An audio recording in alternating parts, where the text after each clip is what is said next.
Hi everyone, welcome to this week's Virtual Writer. I'm CP Balos, your host. I hope everyone's had a great week. Been productive. Everything you need it to be. If not, hope you're able to get a chance to recharge this week, and hope next week will be better.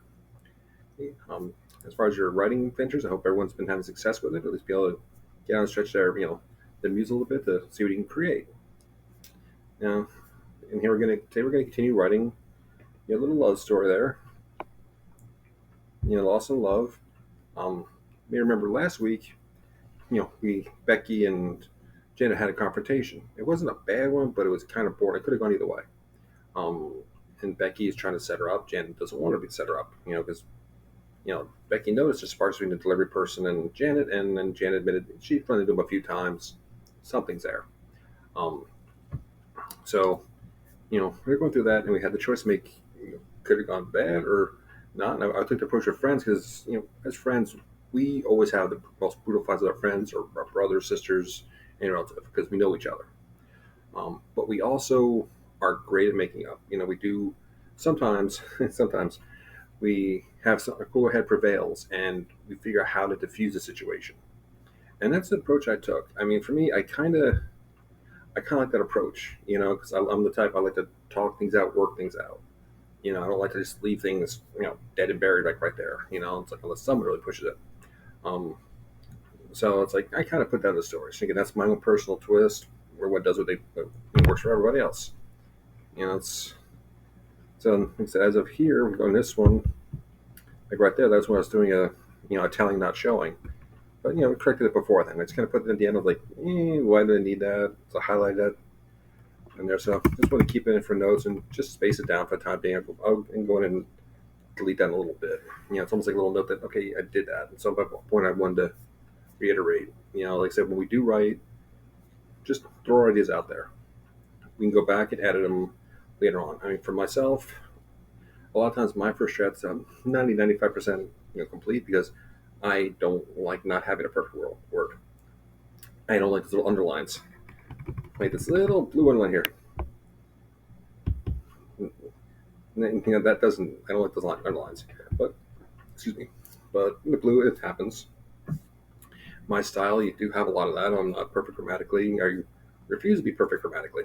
It's just I love passive voice. I love rambling sometimes. So it's just fun. It's just my style. Everyone's there's gonna be a hundred different styles.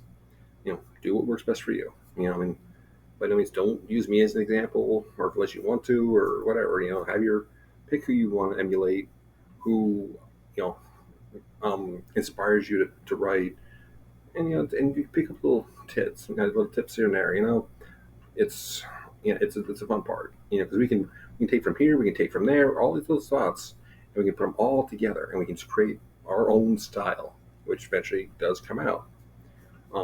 We've got our own formulas, our own style, our own way of doing things, and sometimes if we're feeling froggy, we can change it up and give ourselves and our editors a headache, which isn't as fun as it sounds, but it's still fun. Go figure. Got a little trouble, right? so, okay, so now we're in here. Their fight's basically over.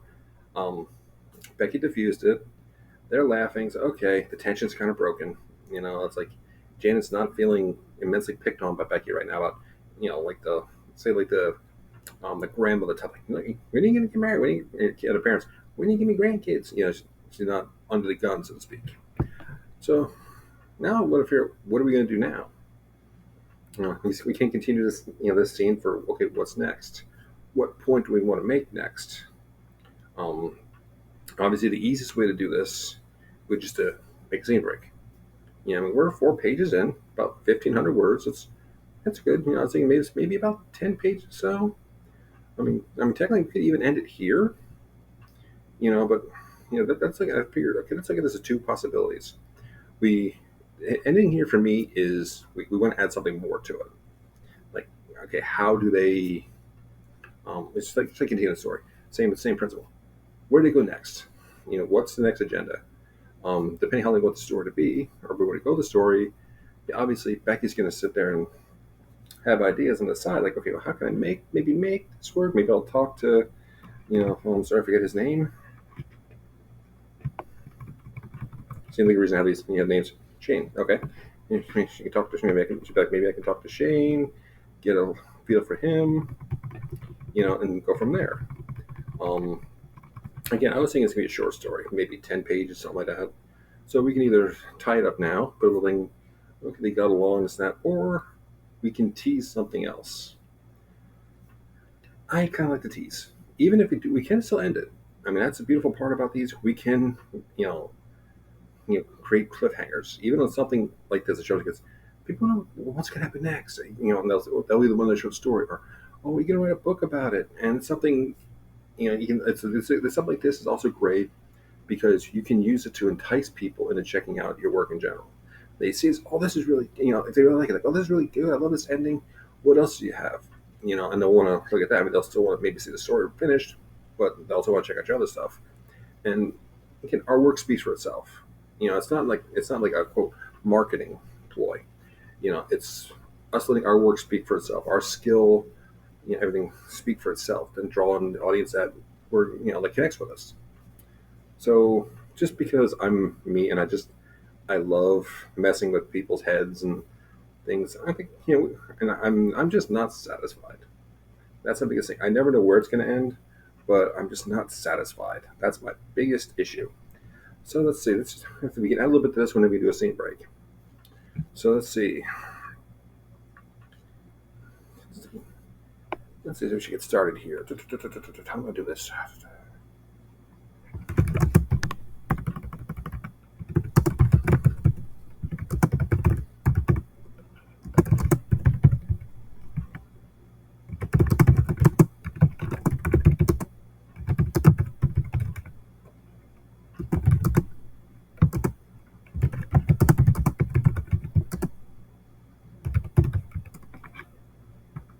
See, like I said, I really do not like having those underlines.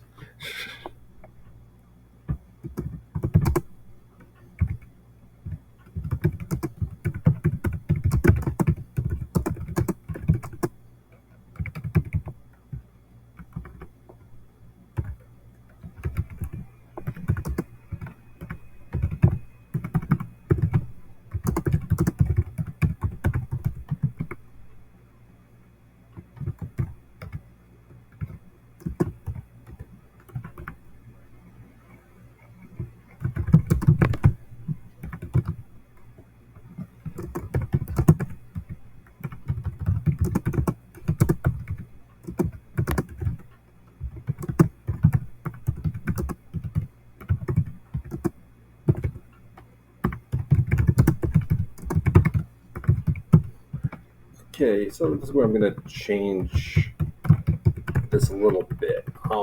Yeah, this is part of the process. I'm really not liking how some of this wording is. Again, this is just me. Don't go back and fix it yourself. By all means, just tell your story. If you choose, just keep going with it, make a note and highlight it, and go back and fix it later. For me, I'm just really not. I'm just gonna do that here because I'm really not, you know, happy with that wording. Um, Delete this part because it's just mentioned in the next one. So, see, this is where I'm going to be multitasking. Because part of my mind's going to be working on how to fix this sentence, the other part is going to work on the story. A writer's mind, right? Yeah, it's okay. We're always doing something. We're always thinking somewhere down the line. So let's see.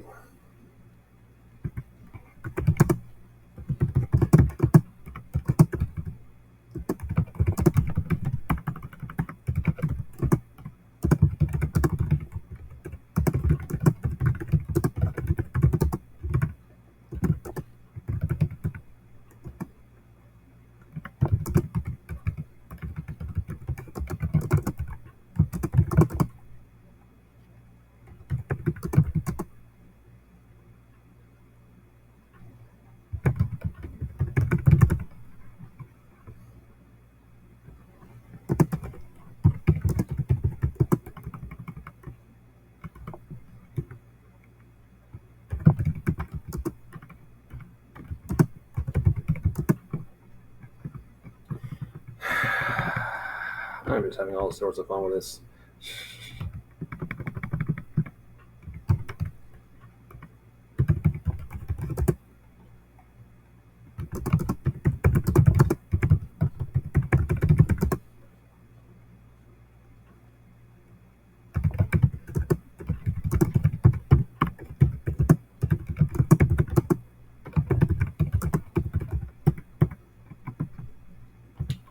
to say this is also part of the reason when you first sit down. Sometimes we're not warmed up to write. We're kind of something about it's like we're just not in the right frame of mind. You know what I mean? It's like this where it's kind of coming into a cold, and it means we have moments like this. We're not sure what we're writing. We're not exactly sure the feel, and we explore it. It happens. I mean, I am a fan of sitting down to write pretty much the same time every day as much as possible, and we train ourselves, we train our minds, we train our muse, everything else to sit down and actually work at this period of time for however much. Whether write 2,000 words, 10 pages, whatever. We set that goal, and we try to write in that period of time. And I did get that idea from Stephen King's On Writing, which I've mentioned before. For me, it's a writing Bible. It's more of a this is my adventure. Does it relate to you? Type of you know book rather than a how to. And it's really good. I mean, I love it. I recommend it to everybody. Whether or not you're a fan of his writing, it's a great story, and it tells about his struggle and what he went through and his thought process and what he does. Um, so it's really kind of cool to see it. And for me, it's like this part of me kind of even when you used to sitting down, sometimes you sit there and you won't write anything, but then you want to sit there and stay there until you do write it. And when you do, it may not be good, and you want to fix it. Again, I don't recommend it for most people. That works for my brain, but each of us are different. If it works for you, great. But if not, then continue writing. Just make a note of it. But I do have to warn, it's easy to get caught up in making a sentence or a scene, a paragraph, whatever, so perfect that we end up not questioning about what we did earlier in the story or what we're going to do. And we'll go back and we'll fix this. And then we'll replay what we're doing here. And it can actually, it locks us up. And we can be stuck in that. Just like we're doing on research. My thing, when I start a story, I'll know what points I want to make. And as I need them, I'll look stuff up. Because if I start going down that rabbit hole, I will have so much information, I will go insane. I will be locked up. I won't be able to really focus on the story. I won't be telling the story, almost regurgitating the facts or the stats or whatever. So those are two things I always recommend. It's like, try not to interrupt the flow. Once you get going, let it go. It's like if you can, just fix it and move on, great. If you can, it might be better just wait until editing or do rewrites. So it's just a little food for thought. It's just something I've learned over the years, and I've done both. I've gone down those rabbit holes, and I lost a whole field of story. I had no idea what I was doing. And that was actually my Titanic book, Toll the Bell, was one where I researched as I went. I would write a paragraph, I had to research something. Write a paragraph, research something. Because if I would research all of it, I would have lost some of the shuffle or forgotten some of it. But doing it as I needed actually helped out. Or I'd make a note if I need to look something up, and I'd leave a space there. Little things like that, little tricks I've learned that just help the flow better, help the creativity going. Because that's the biggest thing. We don't want to turn the faucet off. Keep it running, keep it flowing, keep that water going, keep the creativity flowing. All right, so let's see. And that, like I said, that's what works for me. Whatever works for you, works for you. You gotta do what works best, right? So embrace it and have fun. Let's see. Let's get back to this little mess I have making here. Okay.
Yeah.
Okay, so for me, like I said, this could use a little bit more work.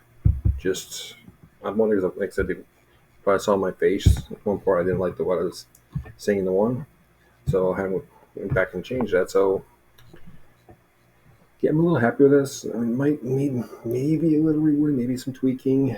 Like I said, it's like, it kind of depends. It's no, not for the scene break. What I like to do it three asterisks. I mentioned before. Yeah, I'm not sure on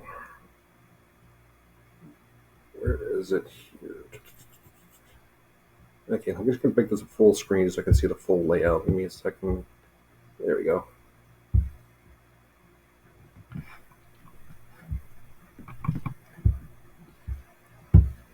See, I couldn't quite see it. I'm not using this in the small screen like this, so we're gonna give it for that one.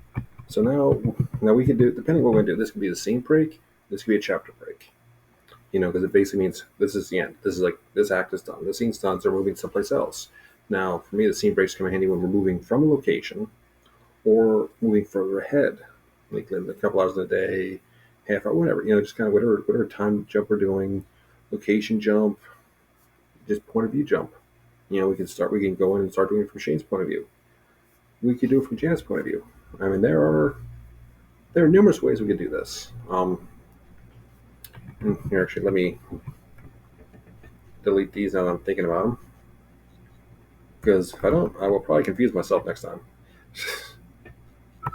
I take a minute to figure out what's going on with that one. So let's see. See, we can't maybe fix this quick because we're a little low on time today, so it's gonna be a shorter one than normal. So let's see. It's like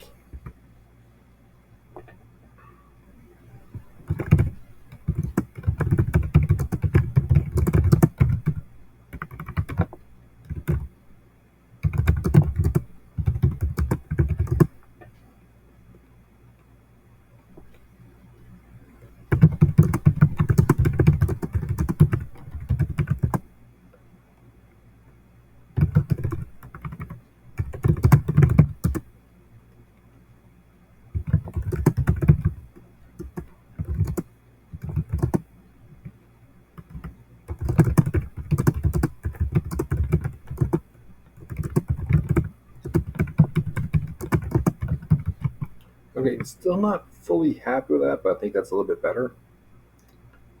So think about that for next week. Like I said, we're probably gonna end it there today before we really get start a new idea. So again, thank you for joining me. Let me show me your ideas on this. What do you feel? What would you like to do differently? What do you see happening here? And let me know in the comments below, if you could, please. I'd love to hear back from you. I'd love to hear your ideas. Please share your techniques. Great to hear from you. So, thank you for joining me. Hope you had a great week, and please like, subscribe, and share. Yeah, it's been great. I'll see you all next week, and have a great one. Till then, let your imaginations fly. Have a great one, guys.